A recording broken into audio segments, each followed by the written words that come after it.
The last time Austin lost to Boston in this finals, it's a very similar story. These two teams played the same teams in the semifinals. New York took one game off of Austin, brought them to the brink in Game 3, and that was the time that Boston was able to spring the trap and win that game. That was back in 2019.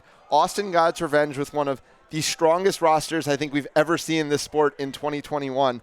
This is not that same Austin team. This team has shown weaknesses in back-to-back series, dropping games. We're about to get underway. Alex Amadal is going to be our head ref. It's going to be a runoff between Taylor Crawford and I believe Augustine Monroe to get us started, both in the green headbands here. We are off in the MLQ Championship final. Augustine Monroe has its no bludgers, tries the mid-range shot, might have been beat before anyway, but the shot goes wide. Boston holds on the brooms up, and bludger control is going to be it's Aaron McCready, I think, just took it off of Jack Wang. So it's going to be a brief no-budget situation if Ian Skurr wants to take advantage of it. A nice tap beat there by Belitsky on Kaiser Polzin. Yes, Steve Belitsky with the long-range beat of Augustine Monroe and running now. And it's McGargan trying to get the first of the day, not to be, but the rebound picked up by Taylor Crawford and put through. Wow, a good first possession from the Boston Forge, swarming loose balls, trying to get on the board, and Taylor Crawford is the one who puts the goal through the hoops. Yeah, so 10-0 here early for Boston. Augustine Monroe now bringing the ball up. Monroe, Josh Johnson, Kaiser Polzin, Jack Wang, Aaron McBride, and Casey Beavers, the starters for Austin. McGargan, Skurr at the hoops, Taylor Crawford, Rachel Manhart up top, and Belitsky and Aaron McCready in the beater game. Belitsky, the part of that University of Rochester team that beat UT. There is nothing but UT on the field right now for Austin. Augustine Monroe gets into the lane, waiting for a call from the refs. I think it's going to be called no good. Loose bludger, the only bludger for Boston, is going to be picked up by Aaron McCready. And that's a break for Boston. The shots have been there all day for Austin as Monroe makes a clever little play to swat a bludger back to his teammate Jack Wang. They're going to regain bludger control. Yeah, but Boston looking to run on that. Taylor Crawford back behind the hoops. Augustine Monroe steps out, and then Kaiser Polzin does. Clears out Crawford. Crawford's been deadly from back there. McGargan's the player waiting for the reset up top, and Boston's just going to settle it down here with the early 1-0 lead. Yeah, and they're going to look to get into their offense now. They've had such structure this season to how their offense is run. They're going to bring Rachel Manhart up to the top here. Ian Skurr is going to operate on the wings. Yep, as you say, that Skurr is hitting the lane. Gets it over to Crawford, who made the run all the way back. Casey Beaver steps out. It's a long pass up to Skurr. Jack Wang considers pressing. It has been bludger control here for the pair of Wang and Polzin. It's been something struggling. McCready and Belitsky have struggled with all weekend, and that pass, I think, is to nobody. Smart by the head ref, giving Augustine Monroe the chance to track it down. Once that advantage was lost, the ball's going to go back to JJ, I think. But yeah, I mean, you saw both San Antonio games. San Antonio took the initiative against this beater pair. This beater pair also couldn't really get much bludger control in the quarterfinals either against the likes of Charlotte. So it's definitely an opportunity for Austin, though they did miss that early easy attempt from Augustine Monroe. Yeah, Austin has started strong throughout the weekend, went up big on Washington, went up big on New York, and now they're looking to do the same here. Yeah, JJ goes right around Manhart. Crawford can't cut off the angle fast enough, and we are knotted up at 1. Josh Johnson continues to cook for Austin. Yeah, he's just been deadly in transition. I don't think I've seen anyone stop him all weekend in the open field. Just a really exciting performance from a young player. So bludger control still with the young UT pair.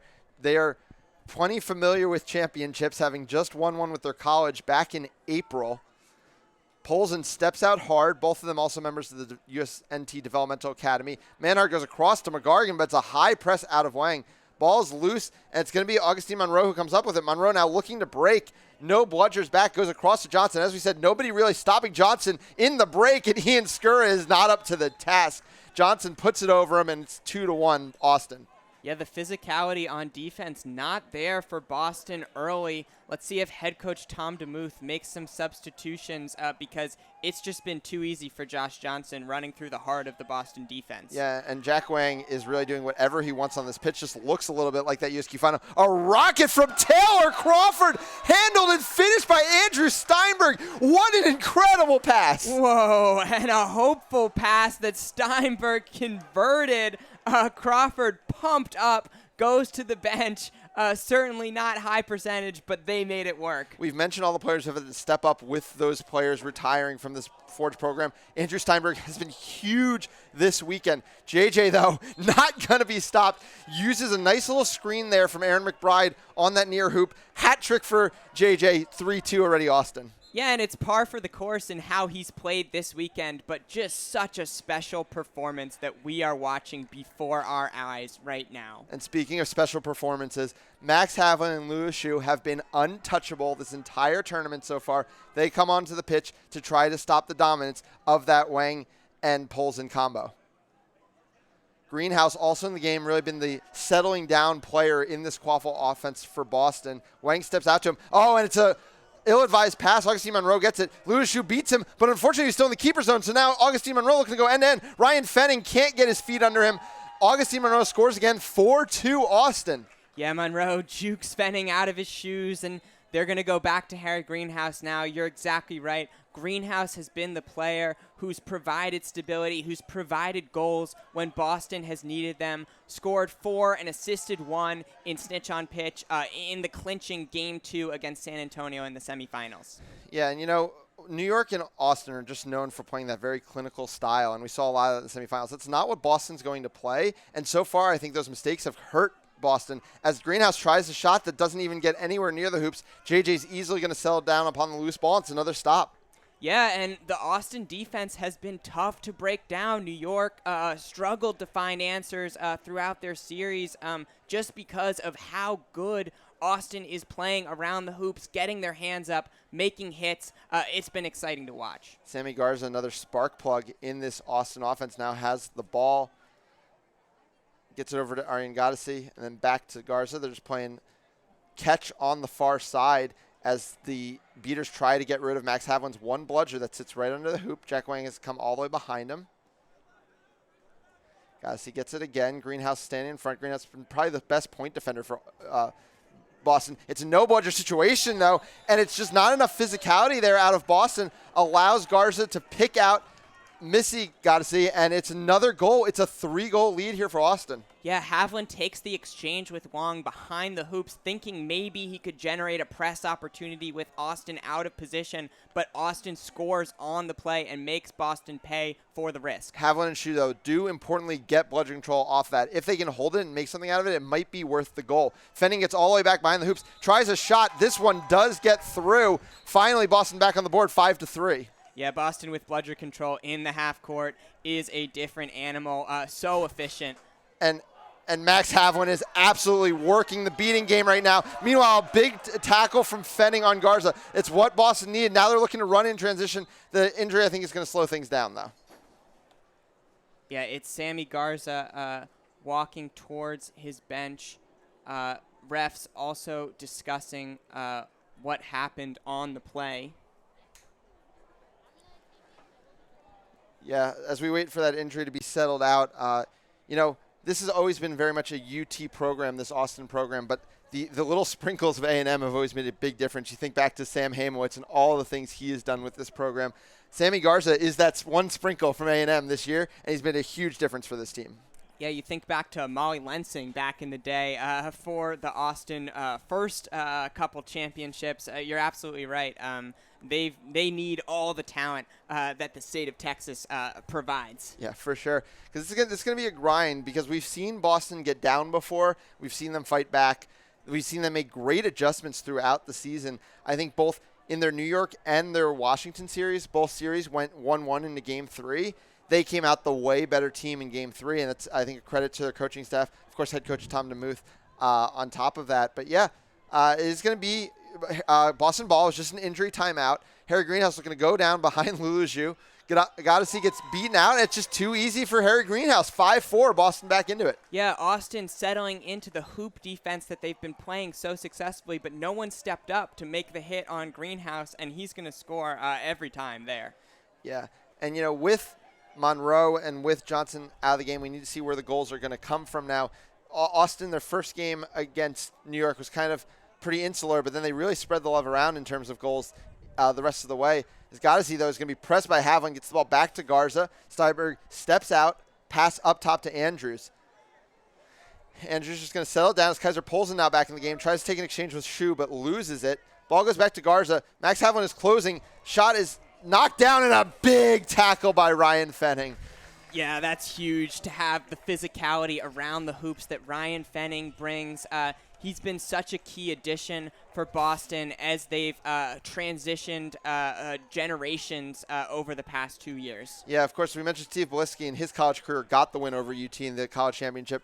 Ryan Fenning in his college career over at Cal lost a college championship game to UT. Looking for some revenge here in his second year with the Boston program. Ball goes all the way back behind, asks for a screen from Steinberg, doesn't take it, goes to the other side, flips up top to Greenhouse. Greenhouse a little, I think, hopeful on that shot, airs it over the top hoop. It's going to be a turnover. Yeah, and the danger is if you hit a couple shots in transition, you think with the Austin defense set, maybe if you hit the right spot, you can shoot through it. You're going to need a little bit more than that from Boston, which is one of the teams historically that has innovated how you break down a three hoops defense, with Leanne Dillman notably figuring out that you need to beat out the chasers on the far side. Yep. Kaiser Polson clearing out some beaters up top, but Greenhouse can't be cleared. Ball goes back to Missy Goddessy. And back up to Monroe. Greenhouse kind of overcommits there, but is able to force Monroe back. It's going to be a press opportunity here for Havlin. Ball goes floating. Really nicely done. No, Goddessy's able to keep control. That is so important because I think Fenning was going the other way in a hurry and makes a big block there as well. Now everybody's beat out. Now it's going to be a no-bludger opportunity for Ryan Fenning. Lobs it all the way up to Harry Greenhouse. Not sure if that was advised because now the defense comes crashing down, and I think Boston's going to have to slow down and set up a half court. Yeah, Havlin and Shu all over the play at midfield, creating the fast break opportunity, but a great recovery from Kaiser Polson, and he is standing there with bludger control alongside Casey Irwin. Fenning a high pass over to Greenhouse. Greenhouse back on the end boundary and just goes back across to Fenning. Bludger control is with Austin for the first time in a bit, and I think they want to take advantage of that. Athena Mayer hits the lane. Her pass, though, gives just enough time for Casey Irwin to make a beat. Loose ball, though, comes to Andrew Steinberg, and now we're going to get a whistle. And I wonder if Athena Mayer could have driven all the way to the hoops and tried to dunk on Missy Goddessy there. It seemed like the entire Austin defense was expecting the ball to go to Harry Greenhouse behind the hoops as Casey Irwin pounced all over him behind the hoops with the bludger in hand.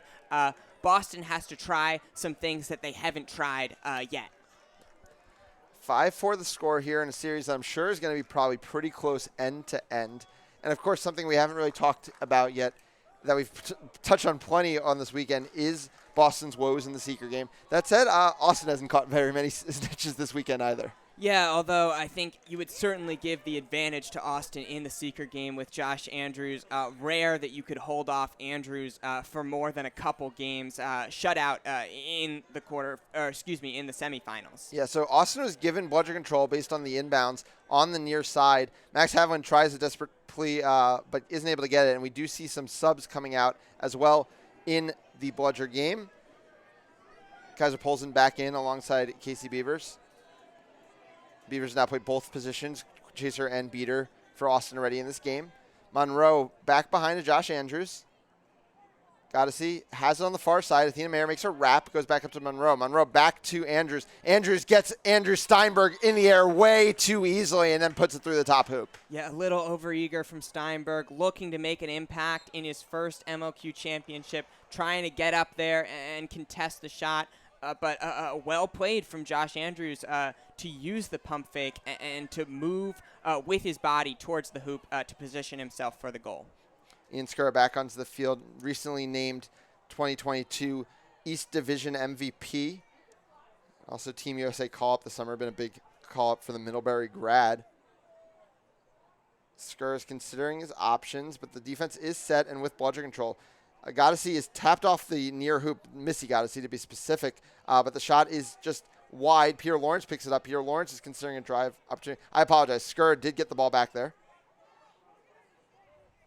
Beavers has to chase down her ball, but under no pressure. Havlin's going to have to do the same, but Austin didn't even choose to press off of that opportunity. Kind of shows how much they're valuing bludger control here. Yeah, and how much respect they have for Havlin and Shu not wanting to overextend at all here.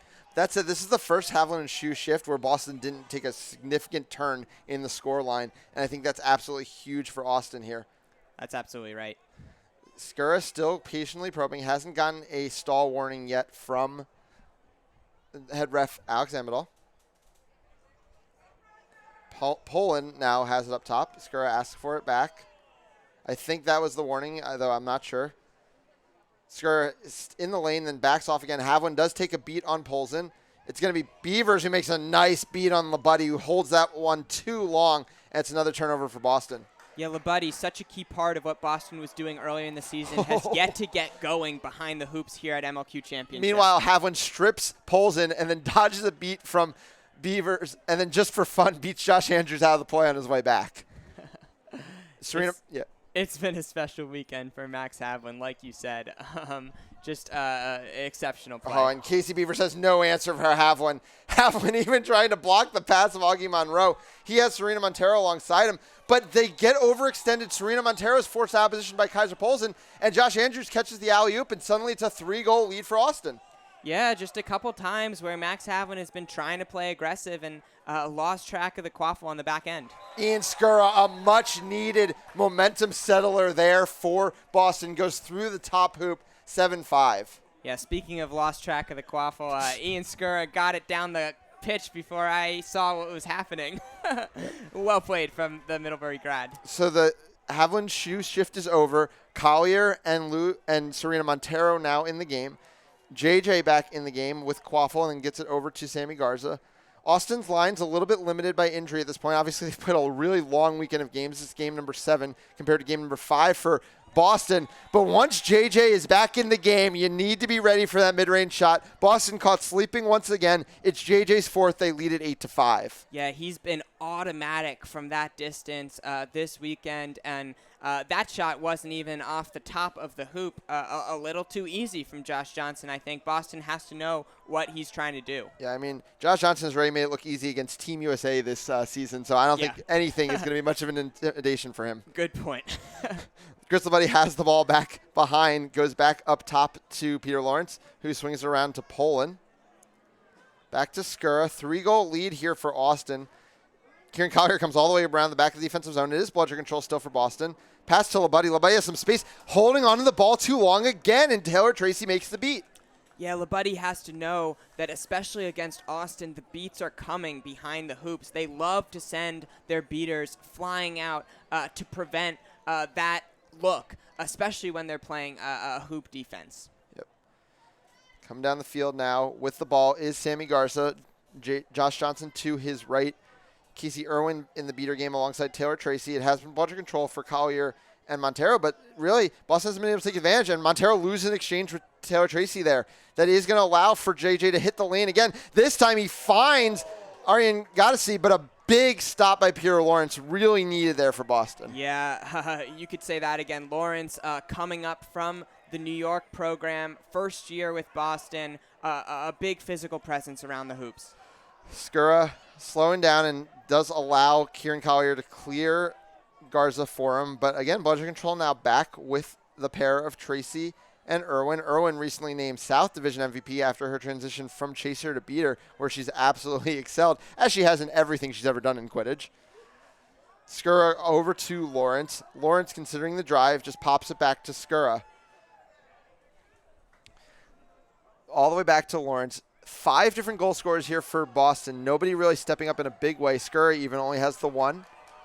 Has to pull it back again, and that's really all Boston's been able to offer against this hoop zone from Austin. Looking for any opportunity. Skura lobs one all the way over the top of the buddy. We've seen this story before. This time it's just a pass back to Skura, and I think we get a stoppage here from the ARs. Yeah, Labuddy knew to get rid of it there. Boston does have bludger control now. Can go to work here. Need to think about how to get rid of those chasers guarding the hoops on the sides. If you're Kieran Collier, if you're Serena Montero, you got to get a little deeper into the Austin zone, although maybe that's what Austin is wanting you to do, drawing beaters deep into their defensive half. Yeah, they know that, if you're going to draw in tight, that's when their beaters will step up, and until then they won't. Peter Lawrence is going to pick up a card here. Not sure about the call. I'll probably get it from my desk in a second, but that's a big foul for Boston. Yeah, tough and unusual on the offensive end as well for a chaser to pick up a card. So Taylor Tracy looking to run in transition. Boston was able to get bludgeon control back there, but I think Montero might have lost it immediately with a missed beat on Irwin. Meanwhile, it's a rare missed shot there from Sammy Garza. He looks quite disgusted with himself. Yeah, Sammy Garza is usually money shooting the ball. Just barely misses. It's the ones that just glance off the top hoop that hurt the most. Yep.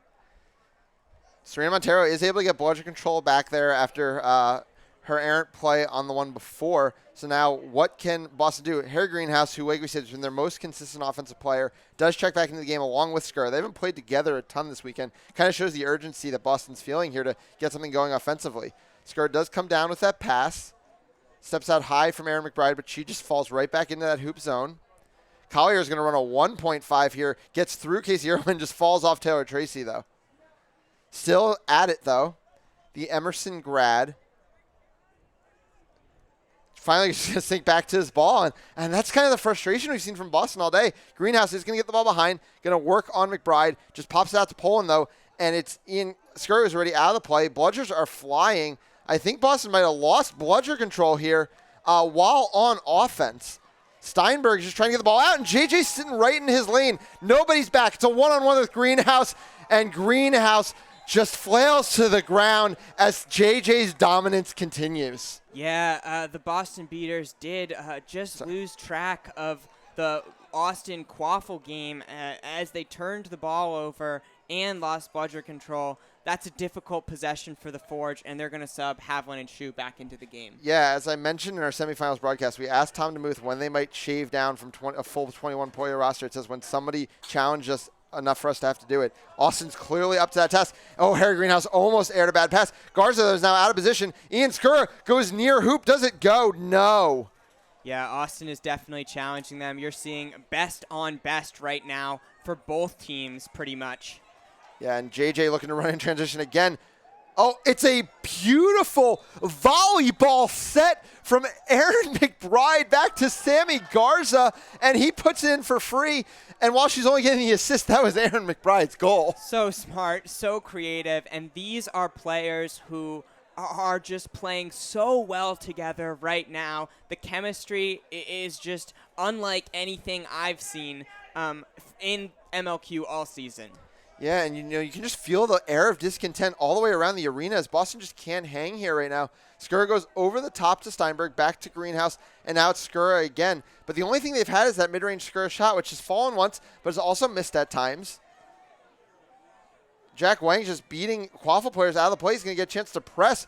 Pass goes back to Greenhouse. Ball is loose. Goddessy is able to just strip it off here. And now it's a fast break going the other way. Goddessy, head of steam. Only player in his way, I think, is Athena Mayer. Mayer can only get one arm on. And Goddessy, a wrecking ball through the hoop there. 110-50. It's a rout here from Austin. Yeah, and Max Havlin and Lulu Shu are looking at each other right now, and I don't think they have answers for what Austin is doing, how they're sitting back so deep, how they're contesting their duels.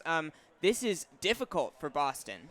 Yeah, and honestly, shocking the timeout hasn't come out for Boston here. I mean, this has been such a one-sided affair for going on 15 minutes at this point. And, Boston obviously needs to make some adjustments. Hard to do it on the fly in active gameplay. So maybe you get the team back together. Mayer now has the ball. Nobody's stepping out to her. She just goes back to Greenhouse. Pass goes all the way back up top to Skura. Beavers and Wang are now the beating pair for Austin. Skura hits the lane, flips one in the area of Andrew Steinberg, who makes a very athletic play, but it's not going to be enough. JJ just picks up the ball. JJ's going end-to-end, nobody back. It's another goal for Austin. This is turning into a rout, and I think here is the timeout from Boston. 5 goals, 6 goals from Josh Johnson, 1 assist. Dominant from Austin right now. Yeah, and that's going to be the 20-minute timeout, actually. That was a very quick 20 minutes because there was barely a stoppage. It was just long Boston possessions and absolute dominance going the other way from Austin. Yeah, and I think credit goes to the Austin Beaters, whether it's Casey Beavers, Jack Wong, Casey Irwin, or Kaiser Polson. They're just holding their own. Physically, whatever Boston is doing, whether it's Kieran Collier pressuring them with a 1.5, whether it's Lulu Shu trying to apply some pressure off ball. Max Havlin making throws. They have the answer, and they've held bludger control now for going on, it seems like, 10 minutes. Yeah, and even when they lose it, it's only for a possession or two. It's really been an incredible performance from this Austin group, who really just kind of played to parity, I would say, with the New York Beaters. Obviously, Devin Lee had a very good series, but, I mean, I think a lot of people expected that the Boston Beaters were going to come out and run this series, and that has not been the case here. Yeah, players like Casey Irwin showing why she was just named South Division MVP. The others showing why they just won a national championship at the college level. Really impressive performance from the Austin Beaters. Yeah, and I mean, here's the thing. We talk about the retooled Boston. A lot of these players haven't been in this situation. You know, Yeah. A player like Andrew Steinberg, who's been huge for this team this year, has never been in a championship game before. Even the Ian Skurs of the world, were much younger players the last time Boston was winning a championship. So whereas everybody on this Austin team is championship forged, I don't think any of them have never been in a situation like this before. Yeah, in some way or the other, many of them at the college level, but this sport, so much of it begins at the college level, and for Josh Johnson, like Augie Monroe before him, they have really been forged in the fire of USQ events. Pardon the pun. So 120 to 50 is the score. It's going to be a set score of 180. It's a long climb here for Boston. Josh Andrews and Greg Bento will get the start. Not even sure if Austin's going to go for this grab, or if they're just saying that we're up so much we might as well go for it. But I'm interested to see how they play out. Obviously, even when they're going for it, Josh Andrews will never take a contested catch, always plays defensive seeker while both seekers are there. So interesting to see how this plays out. Havlin and Chu about halfway through a shift length right now, going up against Wang and Beavers, who have bludger control. Yeah, and can they start to find their way in the snitch on pitch game maybe? Can they disrupt the bubble that Beavers and Wang are going to try to set up? This is a situation that Havlin and Shu have been in 100 times before. Can they match what Austin is bringing in a different facet of the game? So one small break here for Boston is that Josh Johnson is headed to the box. Not exactly sure what happened. I'm sure we'll get a call. It's for a hoop dislodgement on uncontested coming down the field there on that fast break. So it is a power play, a chance for Boston to maybe get at least one goal back here. Subs in for Boston. Max Havlin and Lewis Shu are coming out of the game. Aaron McCready, along with Noyes Ozra. Pass across. Harry Greenhouse, goes down hard. No trip call called. Athena Mayer, though, a beautiful find of Andrew Steinberg. Big goal there for Boston. Yeah, that's a nice possession for Boston to recover from the hard contest from Eric McBride on Harry Greenhouse. It's Mayer and Steinberg, the young players, finishing for the Forge. Yeah, Josh Andrews gets his first real shot here at a deal, our snitch, but no good. Meanwhile, Boston's keeping bludgers in the quaffle game and is able to get a stop there, I believe. Yeah, it'll be cleaned up here. Josh Andrews, though, because of this risk, is going to get a lot of time with the snitch. If Austin's going to play it this way, it's going to be up to Andrews to deliver, which he has not done a ton this week.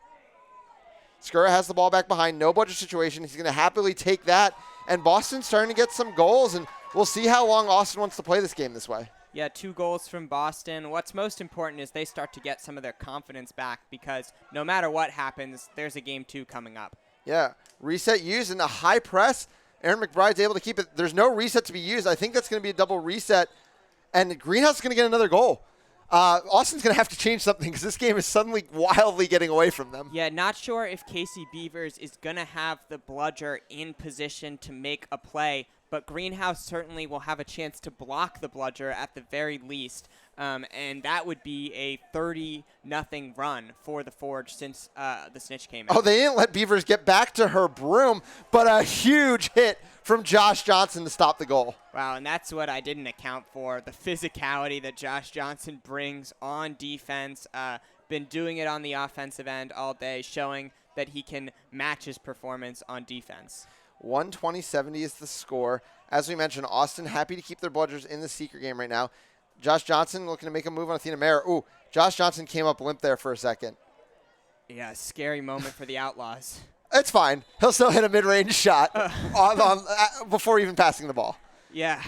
Hope he's okay. Looks fine on the goal. Yeah, 7 goals. He has as many goals in this game as the Boston Forge. Wow. It's been a heck of a coming out party for Josh Johnson this weekend. Carson Olazaba now in the game, gets that ball. It's no bludgers. No, now Polson's coming back into the game with a bludger. Joey Galatelli got a nice little shot there on Adil Abdallah. It's going to be a reset used. Augie Monroe is going to press high. Athena Mayer is going to cross half pitch. Not a ton of options yet.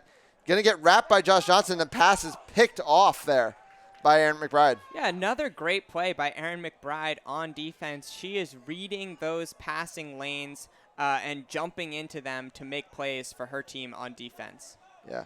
And Galatelli now going flying at the snitch right after Greg Bento had done the same for Boston. Slow, calm possession here. It is finally bludger control with Boston. It's going to be Lewis Shue and Serena Montero that are going to be the pair. They've got all 3 bludgers in their possession right now. Not able to press off it. Now Montero is going to.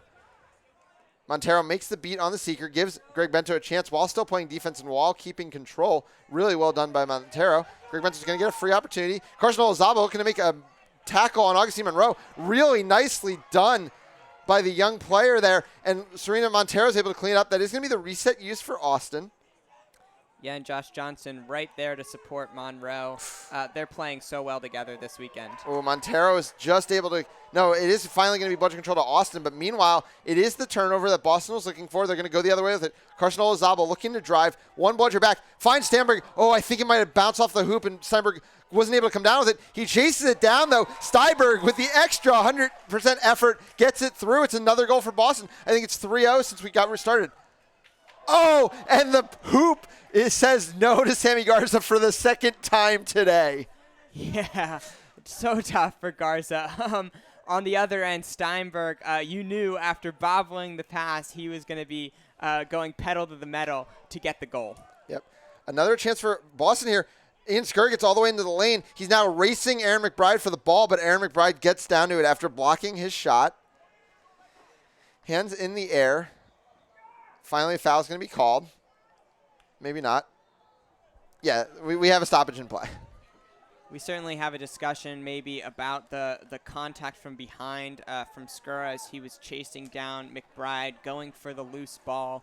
Tom DeMuth, head coach for the Boston Forge, on the field looking for an explanation now. From here, it kind of looked like the classic Archibald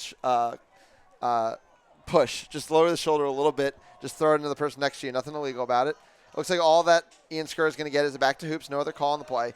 Josh Andrews is going to get a chance at the snitch here as Goddessy goes end to end, but Andrew Steinberg gets in the lane, and Goddessy visibly frustrated about that one. Yeah, nice play defensively by Steinberg. He's going to sub out now. Really good shift from the Brown player. Yep. Noise Osra and Lewis Shue are in the game now. Tara Tracy dodges a beat, comes running up, beats Skur out of the play. Lucky for Boston, though, Emma Poland is the only player there, but it's just more beating here, and it is going to be the ball going the other way. Garza's going to slow it down. Lewis Shue and Casey Irwin are down on the ground. Shue's going to come away with the ball. There's, I think, an advantage call being made. I think Skur this time might not avoid the card. Yeah, I think Goddessy wants the high contact. A couple Boston chasers were swarming him as he was trying to get the shot off. So strong, Arian Goddessy. Been a part of so many championships, trying to help will the Outlaws across the finish line here. And meanwhile, Harry Greenhouse, I think, has put on the yellow headband for the first time we've seen all weekend. I think Boston's being realistic about the fact that they're not making up a 5-goal deficit in the qualifier game. It is eventually going to take a snitch grab if they're going to find their way back into this game. Yeah, they need the snitch grab, and without Tyler Beckman this weekend, who caught the championship snitch for Boston last time they won in 2019, they're turning to Greenhouse, one of their most experienced seekers, to get a look at the snitch, Adil Abdallah. Yeah, not just one of their most experienced seekers, but also a player whose basic seeker tree and the way he's taught so many seekers from the city has paid so much dividends to Boston and its development. And obviously, no stranger to making some big catches himself, perhaps the most famous one being the catch against Belgium in the gold medal game. Yeah, how many players in the world can say they have a gold medal winning snitch catch? It's probably 2. Yeah, if you're saying only in range snitch catches, yes, it is exactly 2. Yeah. Maybe we'll have another next year here in Richmond, Virginia for the IQA World Cup next summer. It's going to be an incredible tournament. So Harry Greenhouse is going to get a chance off of this stoppage because there's no beaters around. He's trying to push through a deal here. Galatelli, though, is able to get in his way. Meanwhile, Gadassi tries a mid-range shot, and these mid-range shots just aren't falling for Austin, and they don't seem to be willing to get into the lane in the same way that Boston's been willing to in this snitch on pitch period. Skura running alongside Havlin, who's now back in the game. Havlin takes an exchange with Tracy, does win it, gets all the bludgers for himself, so Skura should have a great chance to score here. Just literally running circles around the field.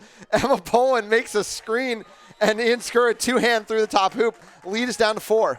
Yeah, Ian Skura taking a page out of the playbook of last year's South MVP, Miguel Esparza, running all the way around the hoops, keeping the play alive, and ultimately finding his shot and sinking the goal. And Havlin is starting to win a lot of exchanges here. Wins another one against Tracy there. Keeping bludger control, pushing high up the field along with Ausra.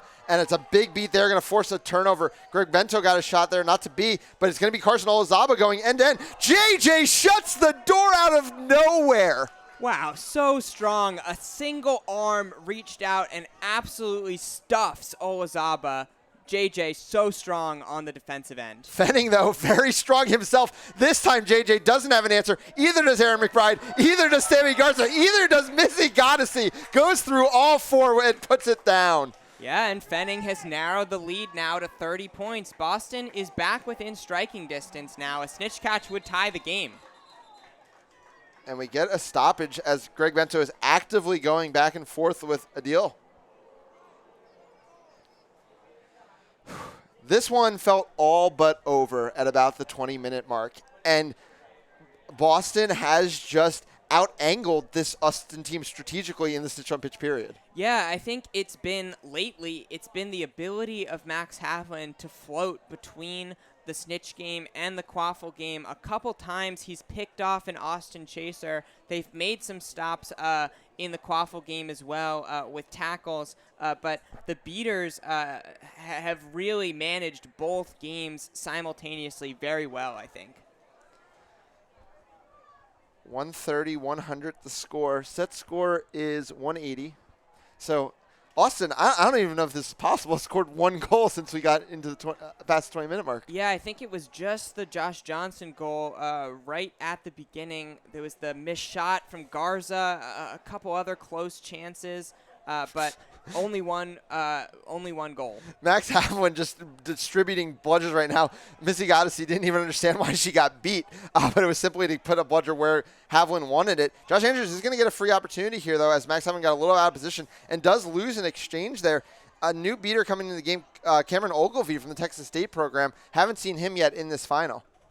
Yeah, maybe sort of a snitch-on-pitch specialist, certainly someone they believe in if they're throwing him on the field in a 130-100 game to stop the bleeding for the Austin Outlaws. Well, I'll be honest. I'll tell you what might be more important than him being a snitch-on-pitch specialist is just him having some fresh legs. Yeah. Snitch-on-pitch is a brutal period for beaters to deal with, and Austin has not been playing that many of them today.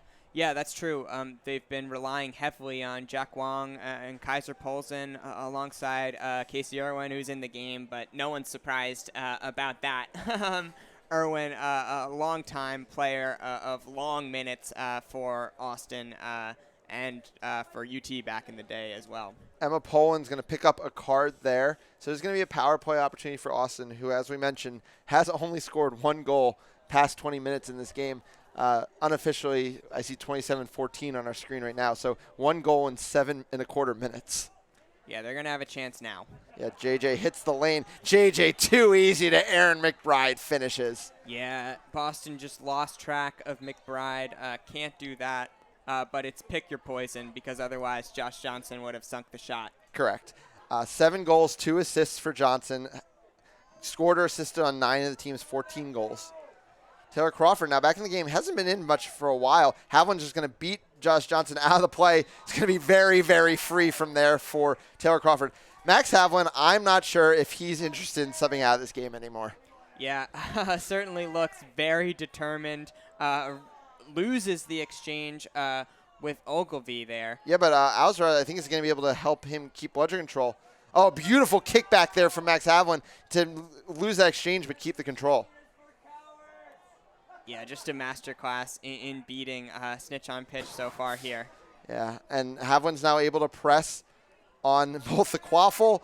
Yeah, almost forces another turnover. That passes to nobody. It goes across the half-court line.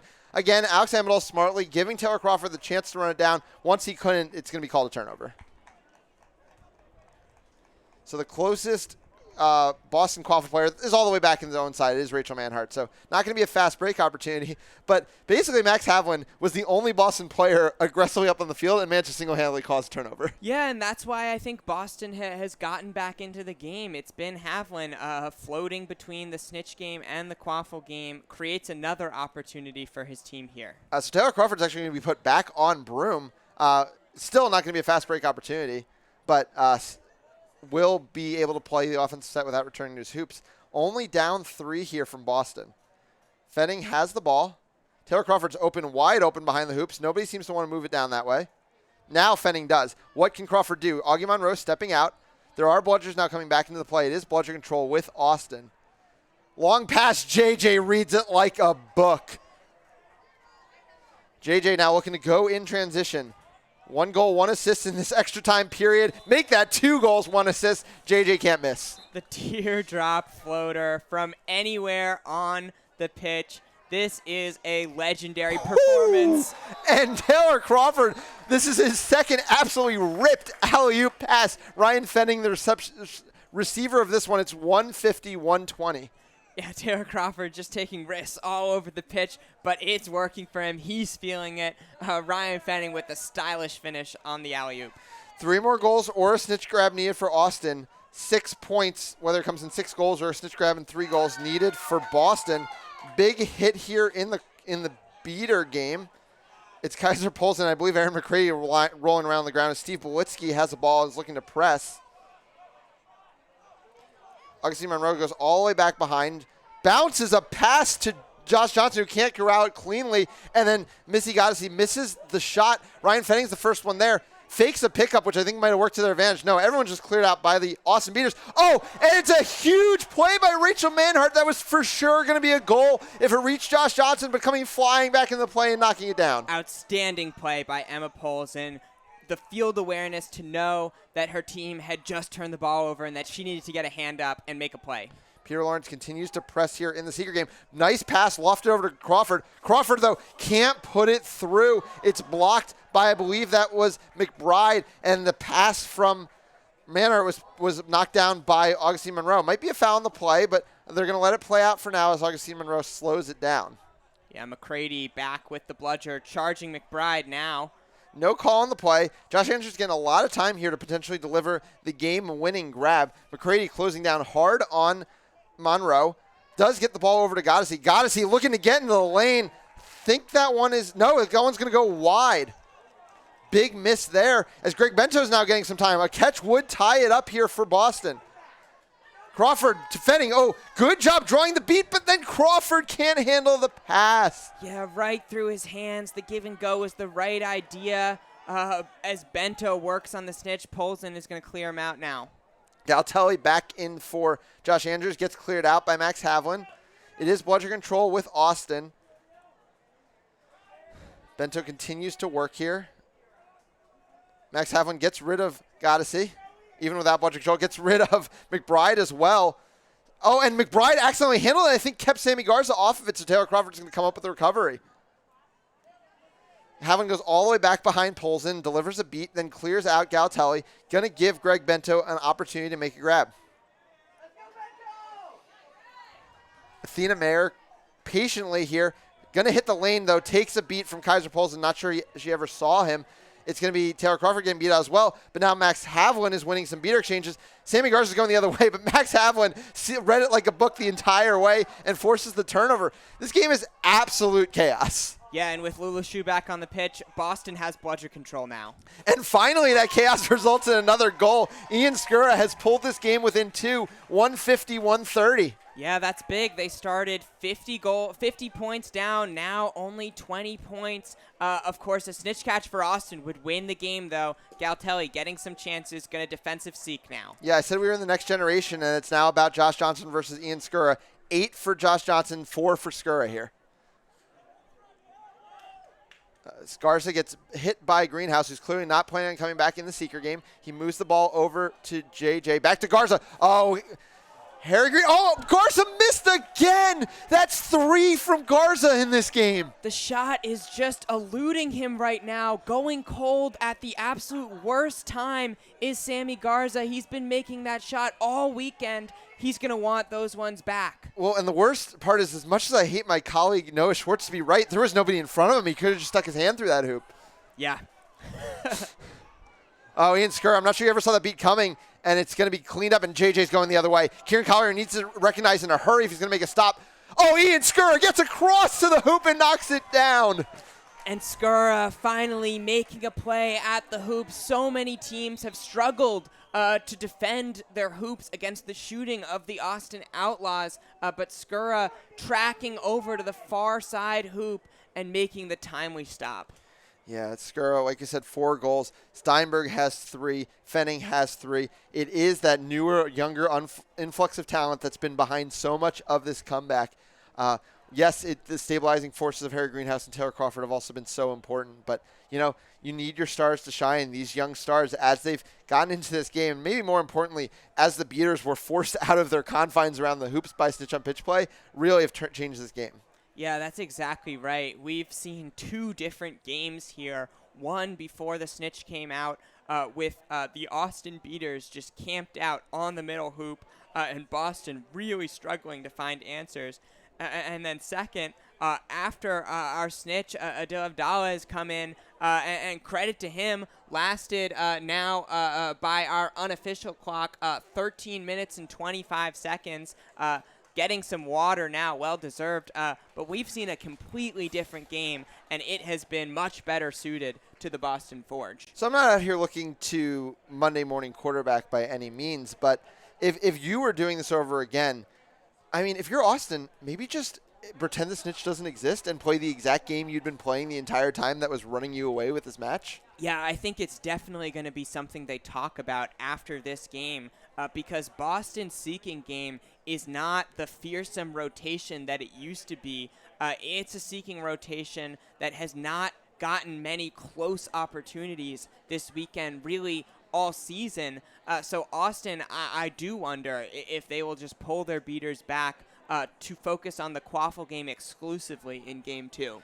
Yeah, and I would hate to be anticlimactic here, but I see the snitches in this conversation. Was there a potential catch that's being discussed here? I do not know. I don't think so. I didn't see anything, but you're right. There is a lengthy conversation between head referee Alex Amadal, multiple assistant referees, and the snitch right now on the sidelines. I am getting word from our field manager, Mel DeMont, who's done a fantastic job all weekend. Of course, we very much always appreciate the work she, as well as Aaron Gray, formerly Aaron Mallory, have done all weekend for us. This is an injury stoppage, but the refs are talking about some snitch stuff. I don't think they were talking about a potential grab, but maybe just some of the ways the Seekers were engaging with the snitch.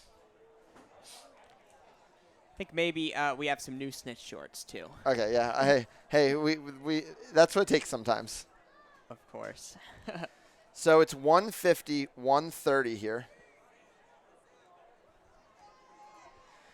And Kieran Collier and Lulu Shu playing together for the first time this weekend do have control, and Austin chooses to give the no bludger situation up. Ian Skura can't get through the first time. Emma Poland's going to try now. Athena Mayer pump fakes once, turns twice, gets it across to Greenhouse. Greenhouse is not going to miss from there. It is a 1-goal lead for Boston has climbed all the way back. Wow, and the Boston Forge keeping the possession alive and keeping their chances alive here in Game 1 to take a 1-0 lead in the series.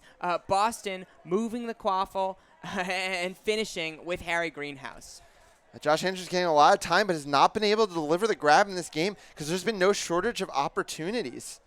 Augustine Monroe now back in the game, looking to drive, gets right around Athena Mayer. And Josh Johnson might have the snitch sock in hand. The Austin sideline reacting, a discussion between the assistant referees and the snitch. Johnson on the ground looking towards his bench. Yeah, a catch from Josh Andrews here would be decisive. We would hit the set score. The catch is good. Austin fends off Boston, a massive comeback, but does just enough, and Josh Andrews is able to get Austin to championship point here in this series. And that is what Josh Andrews brings to your team. He's done it before, did it in the championship series last year. Now again with a huge catch that bails Austin out of what was becoming a very uncomfortable situation, with Boston fighting back into the game and narrowing the lead to 1 goal. Yeah, now, I mean, usually you'd say that, Boston could take this as a real bright point to build on. My concern here, though, is that they didn't solve anything in that stitch on pitch period where Austin's just playing a condensed tube zone. Yeah. They solved something in a completely different period where I think it's more likely Austin's going to be able to make adjustments there. So what do you think Boston does need to do going into a game 2 here? Yeah, they have to figure out how to make the snitch, the seeker floor period more like the snitch on pitch period. Yeah. They have to find some way to phase the Austin beaters.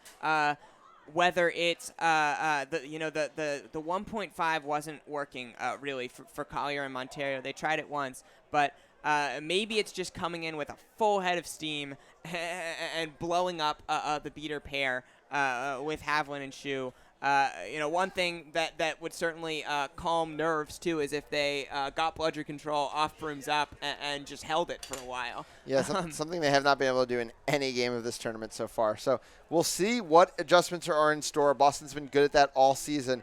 We'll be right back for game 2. I'd expect a 4:30 start. Thanks for watching. We'll see you back.